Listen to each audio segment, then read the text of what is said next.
Hillary Clinton is back. She is back in the limelight and has a conspiracy theory that the Russians are grooming Tulsi Gabbard.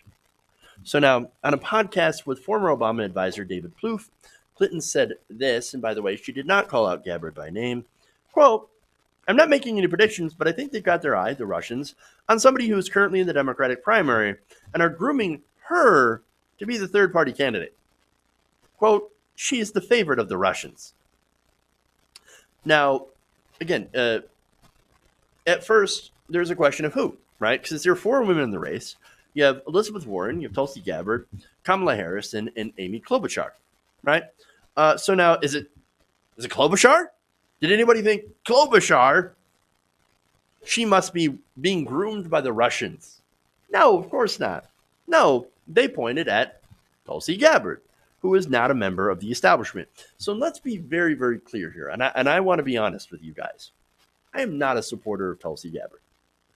I think Tulsi Gabbard has some issues, and those issues make it so that I am not able to support her. My choice is 100% Bernie Sanders.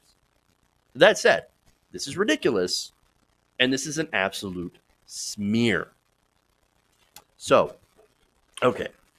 So, I don't say that lightly, by the way, because right now, it seems like there's a little bit of a small cottage industry of people online claiming that any criticism against Tulsi Gabbard, even if it's legit, is nothing more than an absolute smear. I don't agree with that. I'm not of that mind, right? There are legitimate criticisms of any candidate, Elizabeth Warren, even Bernie Sanders. And I've criticized him before, of course. But this right here, that the Russians are grooming her for a third-party run, is totally unfounded. And look, hey, if I'm wrong, if she does run a third-party challenge, which she said she wasn't going to do, well, then I'll come back and I'll admit that I'm wrong.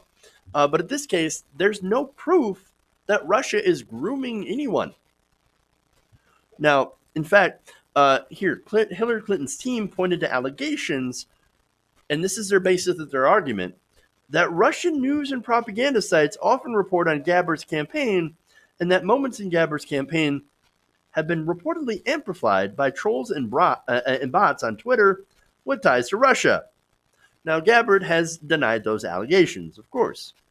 So, no, here's the thing, right? So, Twitter is a hellscape full of bots and trolls. We know this, right? In fact, I think there was a lot of bots that actually followed Donald Trump and elevated him. And then, of course, you also had trolls on the Clinton side and bots that elevated her campaign. That's something that, unfortunately, a lot of campaigns tend to use. Okay? So, but nonetheless, this is what Clinton's team points to, and also points to, again, news sites, right? So now, if you're a smaller candidate, and let me ask you a question. You're trying to get some traction, right, in a crowded primary field. You're going to go on almost any news agency that you can, right? So now RT happens to be a news agency that is funded by the Russian government. We know that, right? So now, here's the thing about RT, right?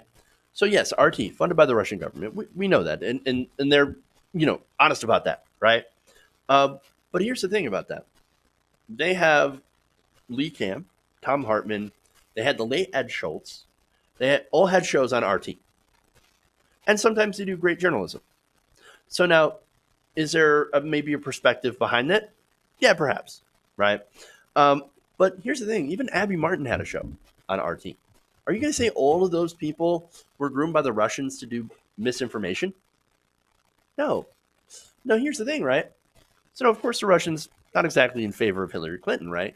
So would they allow criticism of Hillary Clinton or criticism of American politicians in general or American politics? Yeah, probably, yeah. Again, that's that perspective. But at the same time, like, that doesn't mean that these hosts or whatever that are actually talking about the real things are willingly doing the bidding of the Kremlin at direction of the Kremlin. It just seems ridiculous, right? So now, Clinton also said that they have a bunch of sites and bots and other ways of supporting her so far. Nothing that, of course, Tulsi Gabbard would actually be encouraging. So now, here's the thing about that, right? So now, Hillary Clinton might want to have a talk with David Brock about this. David Brock literally spent $1 million on trolls and bots in 2016. By the way, those trolls and bots are back in force for 2020. She also might want to have a talk with Sally Albright. Sally Albright literally ran a bot network in order to boost Hillary Clinton back in 2016. Now, again, I know the difference. None of those are Russian backed. Apparently, we like our own bot and troll networks that affect our own politics. I get it, but still, this is very problematic, and it doesn't leave Hillary Clinton with a whole lot of room to criticize. Now, Clinton's team also noted that some of Gabbard's foreign policy views did align with some Russian interests, and I get that, but there are some foreign policy aspects that perfectly align with the establishment as well. For example, continuing to support a war on terror. So please. Now, now Hillary Clinton comes out with this smear on Tulsi, right? So now Tulsi fires back with all guns blazing. And let me read that for you guys. Quote, "Thank you, Hillary Clinton.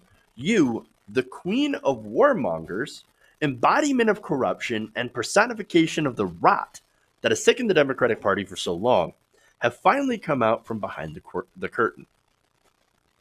From the day I announced my candidacy, there has been a concerted campaign to destroy my reputation. We wondered who was behind it and why. Now we know it was always you. Through your proxies and powerful allies in the corporate media and war machine, afraid of the threat I pose." Now, let me just jump in here, because there's a little bit more of that tweet. But here's the thing. So now, Hillary Clinton, back in 2016, the chair of the DNC at the time, Debbie Wasserman Schultz, of course, was massively in favor of Hillary Clinton. And I remember talking about that during that, and her being the chair of the DNC, rigging the rules in favor of any of the establishment candidates, but especially Hillary Clinton, was pretty egregious.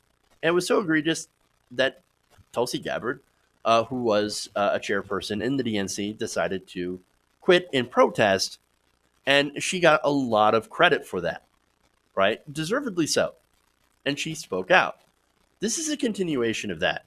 Hillary Clinton is still pretty sore being called out all the way back in 2016 for that. But now let me get to the last part of her tweet. She said, "It is clear that this primary is between you and me. Don't cowardly hide behind your proxies. Join the race directly." Okay, so look, again, that's a really, really strong statement. But I got to say one thing. The race is not between her and Clinton. Let's just point out the obvious, right? No, it's a three-way race between Bernie Sanders, Elizabeth Warren, and Joe Biden at this point. And really, the race is more Bernie Sanders versus Elizabeth Warren, as Joe Biden will fade. That's my read of the situation. So she's not entirely correct. And the second part is, for God's sakes, Hillary, please do not run. That's the last thing we need. But okay. Anyway, that's my light criticism here. But let's go back to defending Tulsi Gabbard, right? Tulsi Gabbard is a war veteran, right? She served in the military. You're going to call someone who served in the military with no proof a Russian asset, or essentially a traitor. That's what that is. That is super gross. I don't like that at all. Again, I disagree with Tulsi Gabbard on some of her policy. I have my own criticism of her, right? But I got to defend her on this, because here you have Hillary Clinton basically drumming up sentiments against certain candidates that she doesn't personally like based on nothing. I think personally it's because she's bitter about losing 2016. But understand that it's not the Russians that blocked her from becoming president. Did they play a role? Yes, they played a small role online. And they did definitely try to interfere. But the biggest factor here was her campaign. And her campaign died the death of 1,000 cuts. One of those cuts, majorly actually, was something called, not Russia, But the Electoral College. You also have massive voter suppression from Republicans who have been setting that up for years. And of course, something that she personally did, running as the establishment candidate in a non-establishment year. At a time, of course, when the establishment is deeply, deeply unpopular. Now, look, it's easier for her to blame others than to take responsibility for the failures of her campaign. And I know it's difficult because she lost to a reality show clown that is currently destroying the country. But please, Hillary Clinton, you got to stop calling people who don't agree with you or, don't help you Russian assets, because that is super not helpful in an election cycle against Donald Trump. Hey guys, hopefully you enjoyed that free video. Now I'm going to have to ask you a favor.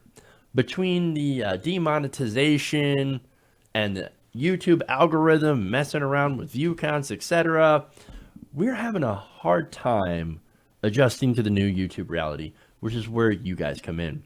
See, we have a Patreon, patreon.com/TYTNation, set up to help us rely on you guys, the viewers, instead of big corporate ads. Look, you know the show. You know I'm not in favor of big corporations anyway. So help us transition away from relying on the ad model to pay the bills and sign up to be a patron, patreon.com/TYTNation. That goes a long way to help us keep the lights on. And you guys will know that you're supporting independent, progressive media.